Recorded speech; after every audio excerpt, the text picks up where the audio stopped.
Қытайда бір-ақ сәтте бүкіл ел дүр сілкіндірген оқиға болды. Хуньян провинциясының белгілі бизнесмен депутаты Цзэн Чжэньзе жай адам емес еді. Ол тіпті ел басшысы Си Цзиньпиннің жақын танысы, жылдай бірге жұмыс істеген беделді серігі болатын. Бірақ дос болса да заң бәрінен биік. 2012 жылы қаржылық реформа жөніндегі ресми жиналыс өтіп жатқан. Залда жоғары шенді басшылар ортасында жиналыс қызу жүріп жатқанда кенеттен есігі сыбайлас жемқорлықпен күресетін арнайы жасақ кіріп келді. Олар тікелей Цзэннің алдына келіп, сіз ірі экономикалық қылмыстар жасады деп күдікке ілініңіз, бізбен бірге жүріңіз деді. Бәрі есеңгіреп қалды, бірақ ешкім ара түсе алмады. Достық арашылап қала алмады. Өйткені Қытайдың заң тұлғаға емес, елге қызмет етеді. Тергеу бір жылға жетпей аяқталды. 2012 жылдың шілдесінде сот үкімі шықты. Өлім жазасы.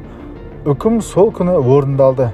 Цзэнге тағылған айыптар: заңсыз инвестиция тарту 28 миллиард юан, шенеуніктерді параға сатып алу, қалалық жобаларда жасырын бақылау, мемлекеттік экономикалық қауіп төндіру. Қытайда мұндай әрекет жеке пайда үшін елге опасыздық жасаумен тең. Сондықтан жаза да ең ауыр.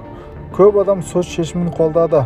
Себебі оларда бір түсінік бар: заң досқа да туысқа да бөлек қарамайды.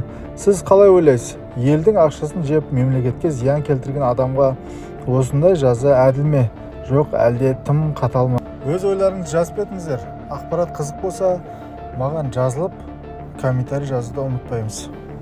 Сіздер мықты хош иіс іздеп жүрген болсаңыздар, сіздерге тек қана хандар сепкен, кезінде хандар сепкен иісті ұсынғым келеді. Аты Бодише Виктория. Англиядан шыққан мықты хош иіс.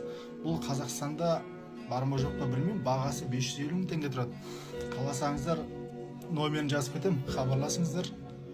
Құйып та беруге болады, миллиграмдап.